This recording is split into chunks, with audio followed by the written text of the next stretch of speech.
Hey, what's going on guys? Hitesh here. Welcome back to the channel. In this video, I'm going to share my full in-depth SoC analysis of the Exynos 2600 and compare it against the Snapdragon 8 Gen 5 and also the Snapdragon 8 Elite Gen 5. But before we begin this video, you have to hear this part out, okay? It is going to be a rant, but you have to hear this part out. This video has to be one of the most frustrating videos that I had to make in my entire career, okay? I had to endure multiple headaches while trying to gather the data that I needed for this analysis. Okay, you see, what I'm trying to do here is an educational piece. I'm trying to review the Exynos 2600, not the Galaxy S26. I'm trying to compare it against the Snapdragon 8 Gen 5, not the Motorola Signature. I'm trying to compare it against the Snapdragon 8 Elite Gen 5, not the OnePlus 15. This is not a device comparison. This is a pure SoC comparison. I'm trying to separate the SoC from the influences of the device that it is put in. After all, these are different devices from different brands. They have different thermal characteristics and they also have different OEM tuning for the power curves. And so the best way to analyze an SoC is to plot what you call a power scaling graph, where you plot the performance against the power consumption that it had to endure to get that performance, which is an absolutely objective metric. Sounds simple enough, right? Yeah, it is anything but simple. Testing for smartphone SoC performance and efficiency is far more complicated than testing any kind of, desktop or laptop CPU or GPU. It is far more nuanced, far more variable, far more complex. Desktop or laptop components behave far more predictably. You know what's going to happen. You have control over clock speeds, manual FPS caps. You have control over, the boost periods, the power limits. You can modify them, tweak them, and, make the variables the same. You can test each and every device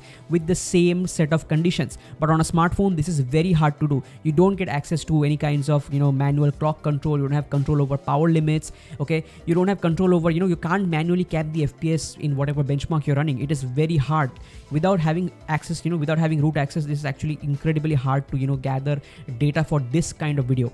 And on top of all this, there are OEM specific optimizations that kick in from time to time and even create more and more variables. Particularly the Galaxy S26 was so unpredictable. I had so much frustration. Like, out of frustration, I decided to disable the game optimization service using an ADB shell command, because without that, the device was behaving really unpredictable. It would push a lot of power, then again throttle power. It was just a nightmare. Also, Shizuku is constantly killed by One UI 8.5. It is super annoying because I had to use Shizuku to connect to the to modify the configuration files of certain games, because not all games are having the same graphics and resolution options across other devices.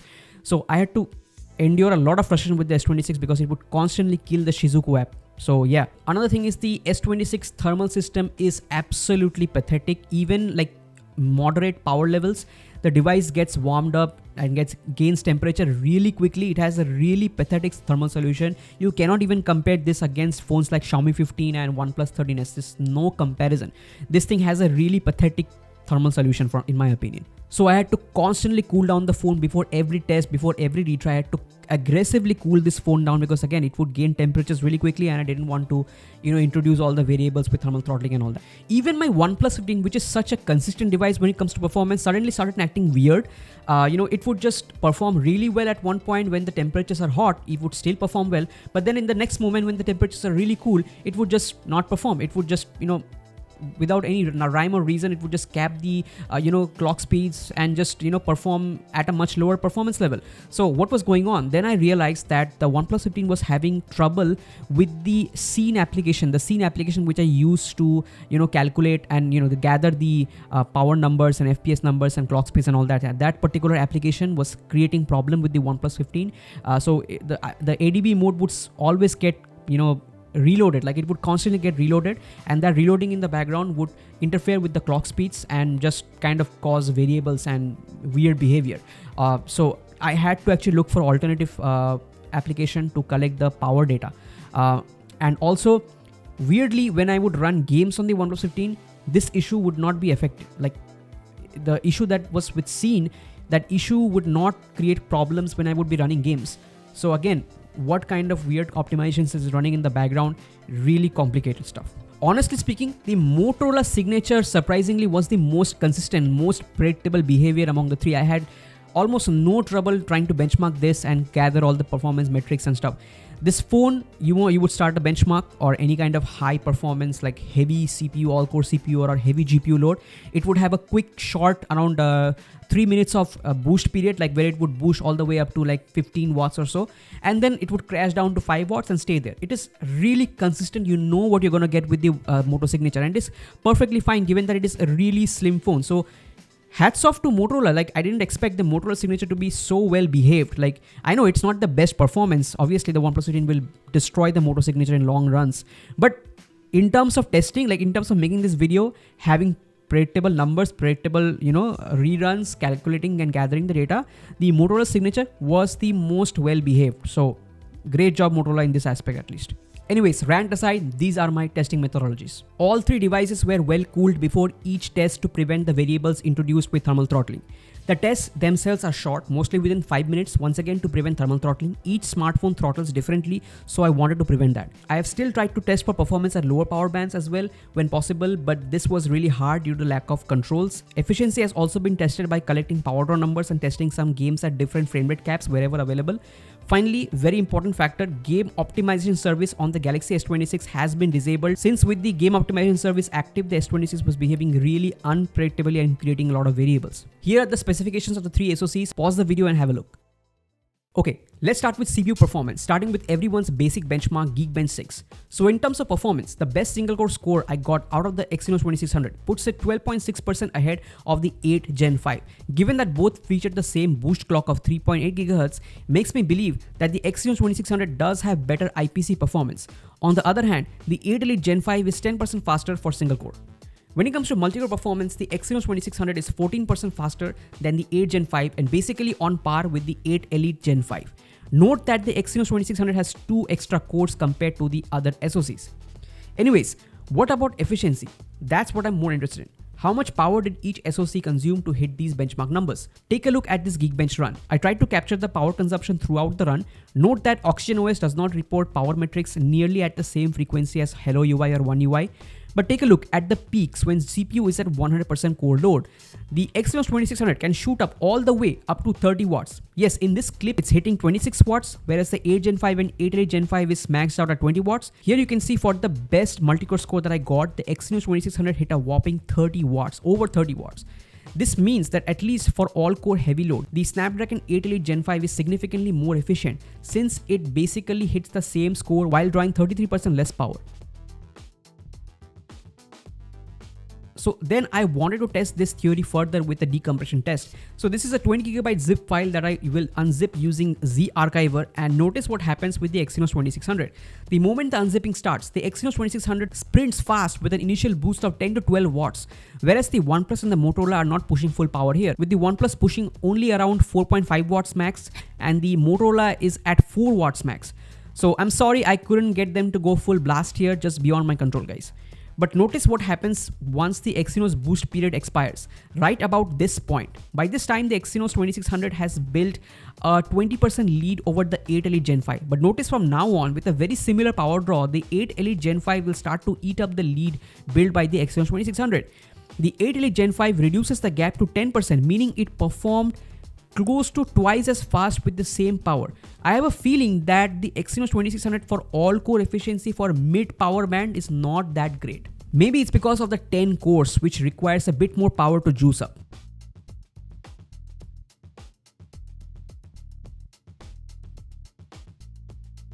I did multiple runs trying to get similar power draw and it was really hard to do that, but I think I managed to capture it here.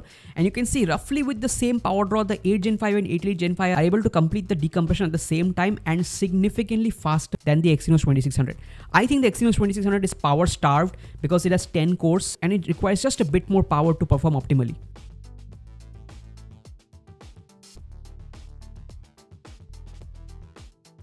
Next, I devised a new way to test for CPU performance. This is an Apple ProRes HDR 60fps clip shot on a Blackmagic camera. Now, apart from Apple, no other hardware vendor has hardware acceleration for decoding this clip for obvious reasons. Which means when I play this clip, the media engine in the GPU won't be used and the clip will be decoded purely by the CPU. And the Exynos 2600 starts at 60fps but quickly drops frames because it can't quite hold up the high clocks, probably due to the power consumption being cut off. I don't know whether to blame Samsung Foundries for this or to blame the shitty thermal system on the S26. I would say take this benchmark with a grain of salt. Next, I wanted to test the HEVC encoding performance in LumaFusion. Now, this is a multicam timeline that I've set up with 4 HEVC 10-bit 4:2 clips in Rec 2020 HDR color space, and I'm going to export this at 150 megabits per second to HLG color space. And I'm going to export this at 150 Mbps to HLG color space using the HEVC encoding. One thing to note here is the Moto Signature has 16 gigabytes of RAM compared to 12 on both the S26 and OnePlus 15. So technically it has a little advantage in this memory heavy test. Point is, both the 8 Gen 5 and the 8 Elite Gen 5 complete roughly at the same time. I have already covered that both of these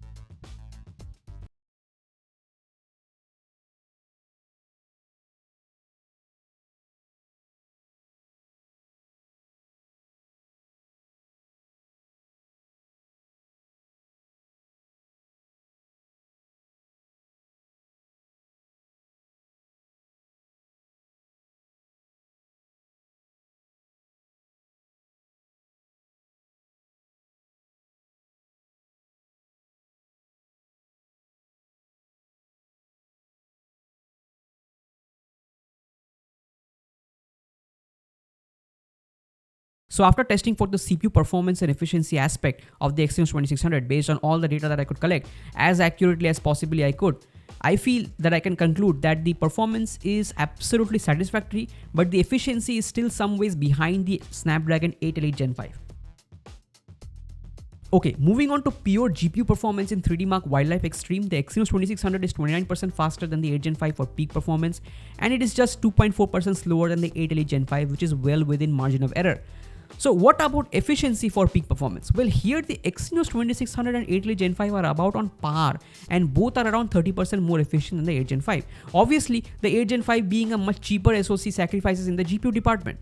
However, when it comes to pure GPU efficiency but in the lower power band, I tried to capture a run where all three SoCs are pulling the same amount of power, but I could only do it for the 8 Gen 5 and Exynos 2600 as the OnePlus 15 does not really throttle in the same way. Now at almost the same 4 watt power draw, the difference in performance is a pretty small 12.5% or just 2 FPS. This is a major difference than the scenario at peak power where the Exynos 2600 was 30% more efficient. So the conclusion for GPU performance, pure GPU performance and efficiency is that the Exynos 2600 scales high with power and pretty much is on par with the 8 Elite Gen 5. But at lower power bands, the efficiency drops quite a lot. And what we have seen by comparing against the 8 Gen 5, we can conclude that the 8 Elite Gen 5 is quite possibly 15% better than the Exynos 2600 when it comes to efficiency at lower power bands when it comes to pure GPU workload. Now time for some game tests to check out mixed CPU GPU performance. We will start with Wuthering Waves Max Graphics 60 FPS cap OpenGL backend. Now I have covered the issue with the OnePlus 15 in my previous video, so here is a clip from that video.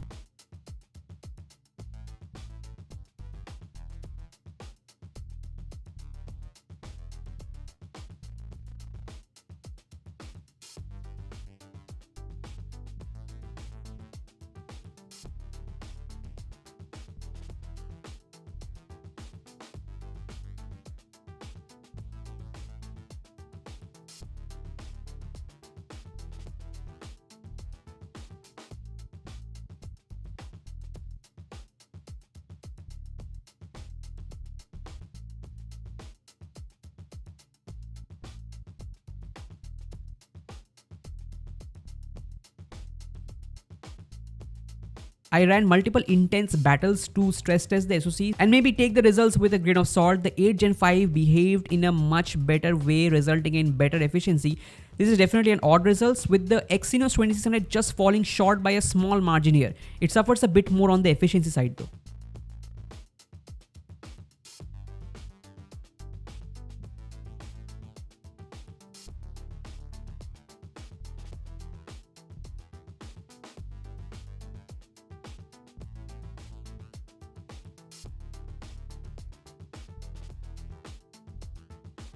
Next, we will test Grid Legends. Now for this, I had to copy the Exynos 2600 graphics config file to the Moto Signature and OnePlus 15 for a fair comparison, because the game is actually configured with different levels of visual fidelity depending on the SoC. So you have to make the internal configuration the same. The Exynos 2600 configuration actually provides lower graphical fidelity than the 8 Elite Gen 5 config. So firstly, I capped the FPS to 40 FPS to test for mid-level efficiency. This game is clearly the most graphically intensive game on Android, and this is a good test for GPU efficiency. And at 40 FPS cap, I found the Exynos 2600 much more efficient than the 8 Elite Gen 5. Now this really confused me as to how is this possible, since this is a very GPU bound game, and we already know in terms of GPU efficiency, these two should at least be the same. If not, the 8 Elite Gen 5 may be slightly better. Turns out, yes, I was right. I enabled the Feral GUI in the game configuration, and clearly the Exynos was running using dynamic resolution, whereas the Snapdragon was not. So I redid the test, and now, yes, at 40 FPS, both are almost on par with each other in terms of efficiency. So sometimes you really need to triple check your test findings to be sure. At 60 FPS cap, something happened. I think the Samsung game optimization service came back, or I don't know what, I had disabled it multiple times like I said earlier, but still something was just power limiting the Exynos 2600, and it was just not able to hit high enough power, and yeah, this is the result. It's not really comparable.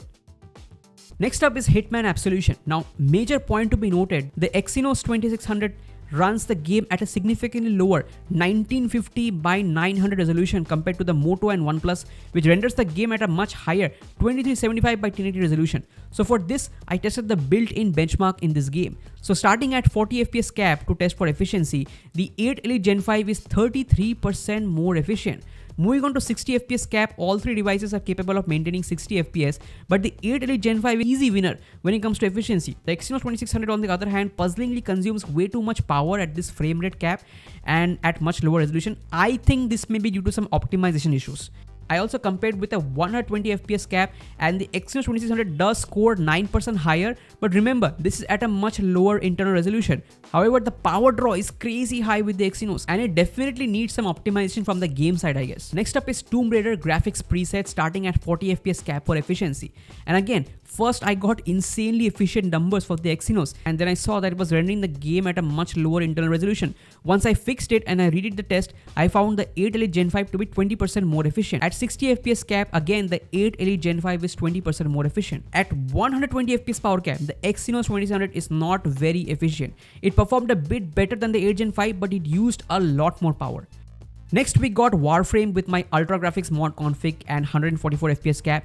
Now once again for this game, the Exynos 2600 is running the game at a lower 1560 by 720 resolution compared to the 1758 by 800 resolution on the Snapdragon devices. The 8 Elite Gen 5 and the Exynos 2600 can run at a locked 120 FPS almost, with no major difference in efficiency, since the Snapdragon is using slightly more power for rendering at a slightly higher resolution. Finally we got CarX Street, and here we are testing max graphics settings 60 FPS cap, but once again the Exynos configuration is running at lower 1487 by 686 resolution compared to 1766 by 803 on the Snapdragon.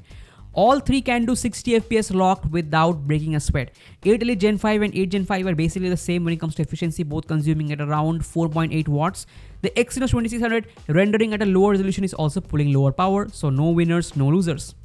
So that's all about the Exynos 2600, guys. I tried my best to capture and do these tests as accurately as possible. There is a lack of tools, okay, and I had to redo the test multiple times. There were variables and whatnot, okay, but yeah, I've tried my best. This was certainly one of the most headache-inducing videos that I had to make.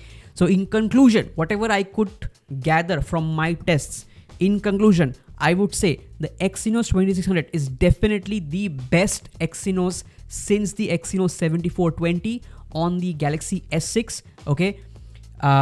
It still isn't on par with the Snapdragon 8 Elite Gen 5 when it comes to efficiency, especially in the lower power bands, and especially for the CPU. The GPU is quite good, I would say. The GPU efficiency is also pretty good, I would say. But the CPU component of the Exynos 2600 is, I feel, a little bit behind, especially at the middle and the lower power bands compared to the Snapdragons. But I would say this is still a major improvement over the Exynos 2400. Now guys, I want to repeat myself one more time. Now this was just an SoC analysis, nothing more than that. This does not represent the Galaxy S26 as a device. I will be covering the S26 performance as a device itself in my upcoming videos, and I'm going to tell you that is going to be a whole another story. Okay, so please consider hitting the subscribe button. Stay tuned for those videos. And guys, this video was a lot of hard work to make, so I would really appreciate if you'd hit the like button and also consider hyping this video. Alright guys, that's it for this video. Thank you so much for watching. Drop your comments down below. Take care, and I'll catch you in the next one. Peace.